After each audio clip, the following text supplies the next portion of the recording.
Hello student, आज हम लोग पढ़ेंगे श्रोडिंगर वेव इक्वेशन। ठीक है, तो मैं आप लोगों को जो है यहाँ जो है कैसे श्रोडिंगर वेव इक्वेशन कैसे प्रूव किया जाता है ये बताऊंगा। ठीक है, और उसका जो है सिग्निफिकेंस क्या है और उस पढ़ने से फ़ायदा क्या होता है और इससे क्या क्या निकल कर चीज़ें आता है। ठीक है, कैसे जो है यहाँ से जो है जो क्वांटम नंबर होता है, ठीक है, आप लोग पढ़े होंगे क्वांटम नंबर। ठीक है, जो प्रिंसिपल क्वांटम नंबर होता है, azimuthal quantum number, magnetic quantum number, spin quantum number, ये सब जो है कैसे निकल कर आता है श्रोडिंगर वेव इक्वेशन से। ठीक है, ये सब जो है आज मैं आप लोगों को बताऊंगा। ठीक है, तो हम लोग क्या पढ़ेंगे आज? Schrodinger wave equation. Schrodinger wave equation मैं एक बार लिख दे रहा हूँ। Schrodinger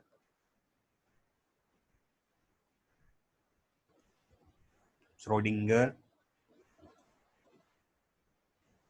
wave equation. ठीक है, Schrodinger wave equation. Schrodinger wave equation क्या है मैं बता देता हूँ। श्रोडिंगर वेव इक्वेशन क्या है? देखिए, del square psi upon del x square plus del square psi upon del y square plus del square psi upon del z square plus 8 pi square m h E minus U not psi is equal to 0। ठीक है, यहाँ पर x Y Z क्या है? X Y Z है। X Y Z क्या है? ये है कार्टेशियन कोऑर्डिनेट। क्या है? Cartesian coordinate. ठीक है, कार्टेशियन कोऑर्डिनेट बोलते हैं इसको। ठीक है, और जो एम है वो क्या है? मास ऑफ इलेक्ट्रॉन है। मास ऑफ इलेक्ट्रॉन है। और एच क्या है? ये है प्लांक कांस्टेंट। Planck constant. ठीक है, और ई क्या है? टोटल एनर्जी है। Total energy. Total energy of electron. ठीक है, टोटल एनर्जी ऑफ इलेक्ट्रॉन। और यहाँ पर यू नॉट क्या है? ये potential energy. Potential energy of electrons. ठीक है, पोटेंशियल एनर्जी ऑफ इलेक्ट्रॉन्स। तो ये हो गया श्रोडिंगर वेव इक्वेशन, और हम लोगों ने जाना है कौन मतलब क्या है। ठीक है, तो प्यारे बच्चों चलते हैं इसका जो है कैसे इसको प्रूफ किया जाता है। तो आप लोग ध्यान से देखिए कैसे मैं जो है इसको कैसे प्रूफ कर रहा हूँ। ठीक है, और प्रूफ करने से पहले जो है इसका जो है बैकग्राउंड के बारे में जान लेना जरूरी है कि कैसे ये इक्वेशन आया और कैसे जो है श्रोडिंगर ने यहाँ तक यहाँ तक पहुँचे। ठीक है, तो इसके बैकग्राउंड के बारे में थोड़ा बहुत पढ़ लेते हैं। देखिए, सर्वप्रथम क्या आया था? डाल्टन मॉडल्स आया था। डाल्टन एटॉमिक मॉडल आया था, जिसमें ये बताया गया था कि जो मैटर होता है छोटे छोटे पार्टिकल से मिलकर बना होता है, और वो जो पार्टिकल्स है उसे क्या कहा गया था? एटम कहा गया था। ठीक है, बाद में पता चला कि एटम के अंदर इलेक्ट्रॉन और प्रोटॉन और न्यूट्रॉन भी होता है। तो ये बाद में आया प्लम पुडिंग मॉडल, जिसको हम लोग तरबूज का मॉडल या वाटरमेलन मॉडल के नाम से जानते हैं। ठीक है, बताया गया कि जो इलेक्ट्रॉन होता है, जैसे तरबूज में बीज धसा होता है उसी तरह से इलेक्ट्रॉन धसा होता है, और जो रेड पार्ट होता है तरबूज में उसी तरह से प्रोटॉन चारों तरफ डिस्ट्रीब्यूटेड होता है, अर्थात प्लस चार्ज जो है डिस्ट्रीब्यूटेड होता है। लेकिन रदरफोर्ड ने जो है गोल्ड फॉइल लेकर अल्फा पार्टिकल का बम्बार्डिंग किया, तो उन्होंने पाया कि जो है जो प्लस चार्ज होता है चारों तरफ डिस्ट्रीब्यूटेड ना होकर, जो एटम में जो है यूनिफॉर्मली डिस्ट्रीब्यूटेड ना होकर, वो क्या होता है? एक जगह सेंट्रलाइज होता है। तो रदरफोर्ड ने क्या किया? न्यूक्लियस का खोज किया। क्या किया? न्यूक्लियस का खोज किया। ठीक है, न्यूक्लियस का खोज किया, और रदरफोर्ड ने न्यूक्लियस का खोज किया, और उन्होंने अपना जो मॉडल दिया तो उन्होंने बताया कि न्यूक्लियस होता है, न्यूक्लियस में प्लस होता है, और उसके चारों ओर इलेक्ट्रॉन क्या करता है? चक्कर लगाता है। और जब चक्कर लगाता है तो उसमें से क्या निकलता है? इलेक्ट्रोमैग्नेटिक रेडिएशन निकलता है। ठीक है, बाद में ये फेल हो गया था तो आया था Niels Bohr model. Niels Bohr model ने क्या किया? जो मतलब बताया कि जो एटम के अंदर जो इलेक्ट्रॉन होता है, ठीक है, वो एक फिक्स पाथ पर चक्कर लगाता है। उन्होंने क्या कहा? उसको ऑर्बिट कहा। ठीक है, जिस पाथ पर इलेक्ट्रॉन चक्कर लगाता है उसको उन्होंने ऑर्बिट कहा। और उन्होंने बताया कि जो distance between nucleus and electron जो होता है वो क्या होता है, वो फिक्स होता है। जैसे आर है यहाँ पर, वो रेडियस एक इलेक्ट्रॉन के लिए क्या होता है, फिक्स होता है। और एनर्जी क्या होता है, जो जिस ऑर्बिट में जो इलेक्ट्रॉन चक्कर लगाता है उसके पास जो एनर्जी होता है वो भी क्या होता है, फिक्स होता है। तो एनर्जी को क्या किया उन्होंने, क्वांटाइज कर दिया। और क्वांटाइज करने का जो है उनका जो है किसका कॉपी किए थे क्वांटाइजेशन करते समय, वो प्लांक का जो कंसेप्ट था, प्लांक का जो कंसेप्ट था उसका उन्होंने कॉपी किया था। ठीक है, प्लांक ने क्या बताया था कि जो फोटान होता है वो क्या होता है, क्वांटाइज होता है। और उसके पास जो एनर्जी होता है एच न्यू होता है। ई इक्वल टू क्या होता है, एच न्यू होता है। ठीक है, E equal to h nu होता है। बाद में जो है ये जो आइंस्टीन ने देखा कि जो इलेक्ट्रोमैग्नेटिक रेडिएशन होता है वो उसमें पार्टिकल का भी नेचर है, पार्टिकल का भी नेचर। पार्टिकल का नेचर किससे आया, पार्टिकल का नेचर जो है फोटो इलेक्ट्रिक इफेक्ट से आया। ठीक है, फोटो इलेक्ट्रिक इफेक्ट से आया। आइंस्टीन ने जो है उसको एक्सप्लेन किया था कि फोटो इलेक्ट्रिक इफेक्ट की घटना कैसे होती है। तो आइंस्टीन ने जो है फोटान को क्या माना था, पार्टिकल माना था। ठीक है, तो यहां तक हम लोगों ने जाना था। ठीक है, उसके बाद जब बोहर अपना मॉडल प्रस्तुत किए उसके बाद आए देव ब्रॉगली। ठीक है, देव ब्रॉगली, देव ब्रॉगली ने क्या किया, देव ब्रॉगली ने जो है बताया कि जो है लैम्डा इक्वल टू होता है एच अपान पी। अर्थात तो उन्होंने क्या कहा, जो जो माइक्रोस्कोपिक पार्टिकल्स होता है, जैसे इलेक्ट्रॉन हो गया, प्रोटॉन हो गया, न्यूट्रॉन हो गया, ठीक है, और यहाँ तक कि एटम हो गया। ठीक है, ये सब क्या मतलब कैसा बिहेव करते हैं, पार्टिकल और वेव दोनों की तरह बिहेव करते हैं। इसमें दोनों का नेचर है, पार्टिकल का भी नेचर है और वेव का भी नेचर है। ठीक है, जैसे इलेक्ट्रोमैग्नेटिक रेडिएशन है तो उसमें क्या है, पार्टिकल का भी नेचर होता है और इलेक्ट्रोमैग्नेट क्या होता है, वेव का भी नेचर होता है। उसी तरह से जो इलेक्ट्रॉन प्रोटॉन न्यूट्रॉन होता है उसमें भी क्या होता है, पार्टिकल और वेव दोनों की तरह उसका नेचर होता है। ठीक है, जब दे ब्रॉगली ने ये बताया तो पीछे का जो भी नील्स बोहर का जो कंसेप्ट था वो हो गया फेल। ठीक है, वो जो है उस पर जो उसमें करेक्शन करना पड़ेगा। ठीक है, तो करेक्शन करने के जो है क्रम में क्या आया, क्वांटम फिजिक्स का जो है निर्माण हुआ, क्वांटम फिजिक्स का जो है उत्पत्ति हुआ। ठीक है, उसके साथ ही जो है हाइजेनबर्ग जो है और जो है उसमें जोड़ दिया। हाइजेनबर्ग ने क्या जोड़ा, हाइजेनबर्ग ने बोल दिया कि जो है जो इलेक्ट्रॉन है, जो नील्स बोहर ने बताया है कि इलेक्ट्रॉन जो है एक फिक्स लोकेशन पर पाया जाता है और फिक्स जो है डिस्टेंस पर पाया जाता है। हाइजेनबर्ग ने क्या बोला कि ये गलत है, फिक्स लोकेशन और फिक्स पोजीशन और फिक्स जो डिस्टेंस है वो गलत है। ठीक है, नील्स बोर ने यह भी कहा था कि जो इलेक्ट्रॉन एक्साइट होता है तो दूसरे ऑर्बिट में जाता है, हायर ऑर्बिट में जाता है। ठीक है, तो उन्होंने फिक्स कर दिया था, लेकिन ये नहीं बताया था कि किस रास्ते से होके जाएगा और कहाँ जाएगा।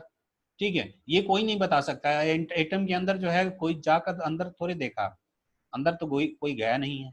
तो हम जो इजेक्ट लोकेशन और जो है किस रास्ते से किस पाथ को जो फॉलो किया है ये नहीं बता सकते हैं। तो वहां से आता है अनसर्टेनिटी का प्रिंसिपल, जिसको बोलते हैं हाइजेनबर्ग का अनसर्टेनिटी प्रिंसिपल।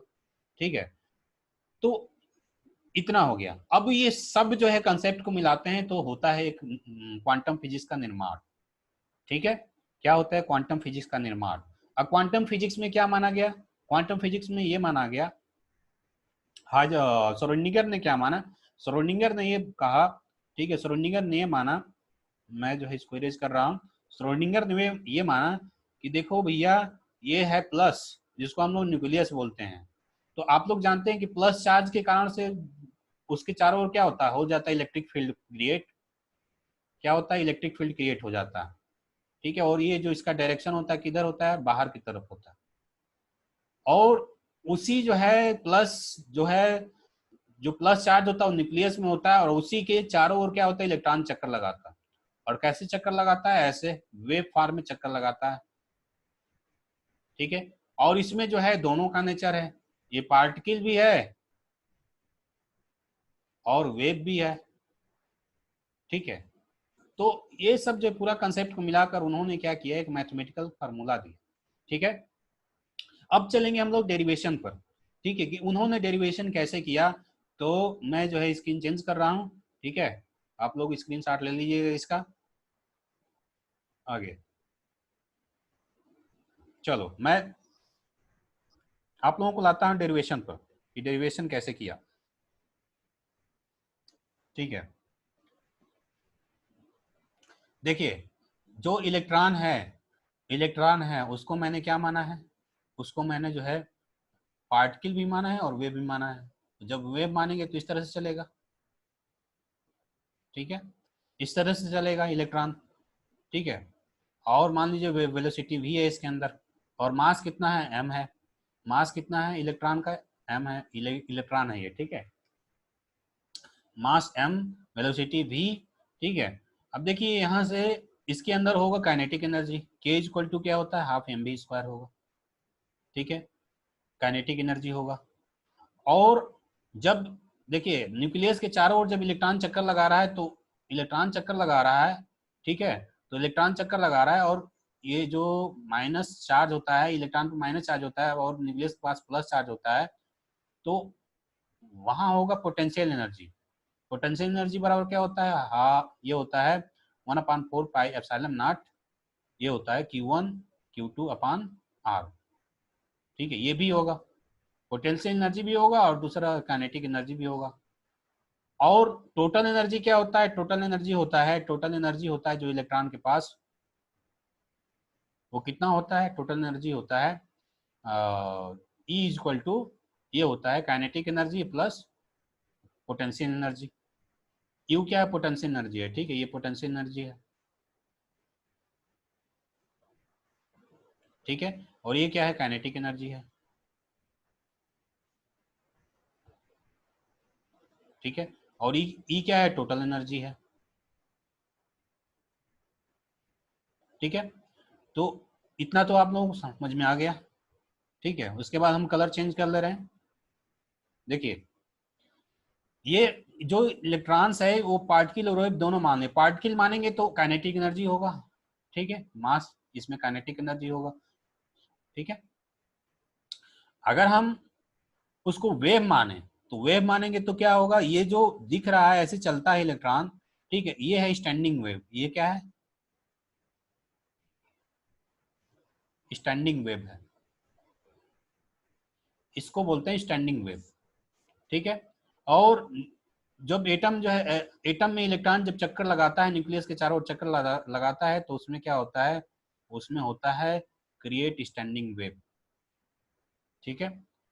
और स्टैंडिंग वेव का जो इक्वेशन होता है वो होता है, या इसका जो जनरल जो है, इसको हम अगर फंक्शन से डिनोट करें, फलन से डिनोट करें, तो इसको हम जो है ऐसे लिख सकते हैं, साइन फंक्शन, ये साइन की तरह है ना, जो साइन का जो ग्राफ होता है, जैसे y इक्वल टू हम साइन एक्स अगर ले लेते हैं, साइन एक्स, तो इसका जो ग्राफ होता है वो कैसे होता है, वो होता है ये y एक्सिस है और ये x एक्सिस है, और जब थीटा बराबर 0 होता है तो इसका वैल्यू जो है क्या होता है, साइन थीटा की वैल्यू 0 होता है, ठीक है। तो यहाँ से होके जाता है, ओरिजिन से होके जाता है,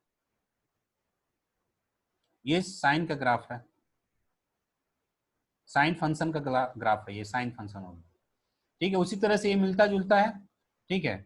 और एक चीज मैं और बता दे रहा हूं इसमें कि दे अगर मान लीजिए कोई सर्कुलर पाथ ले लेते हैं एक, ठीक है, तो वहां पर ये ओरिजिन हो गया, और कोई जो है पार्टिकल वेव मोशन कर रहा, ठीक है, ऐसे जो है मतलब चल रहा है, ऐसे ऊपर नीचे हो रहा, ठीक है। मान लीजिए पार्टिकल्स किसी समय पर यहाँ पर है, ठीक है, तो और ये मैक्सिमम एम्पलीट्यूड कितना है, ए है, मैक्सिमम एम्पलीट्यूड कितना है, ए मान लेते हैं, मैक्सिमम जो एम्पलीट्यूड है कितना मान लिया मैंने, ए मान लिया, ठीक है। तो ये हर जगह ए ही होगा, रेडियस तो सेम ही रहता है, अगर हम इसको इससे मिला देते हैं तो ये कितना होगा, ए होगा, ये जो डिस्टेंस होगा ए होगा, और जो एंगल है मान लीजिए थीटा, और ये जो दूरी है यहाँ से, इसको ए बी सी मान ले रहे हैं, ए और सी की जो दूरी है उसको हम मान रहे हैं वाई, ये जो दूरी है ये क्या मान रहे हैं, वाई मान रहे हैं, ठीक है। तो यहाँ लगाएंगे फॉर्म, ये साइन थीटा इक्वल टू क्या, साइन थीटा इक्वल टू होता है लंब, लंब बटे में कर्ण, तो लंब वाई, ठीक है, लंब है और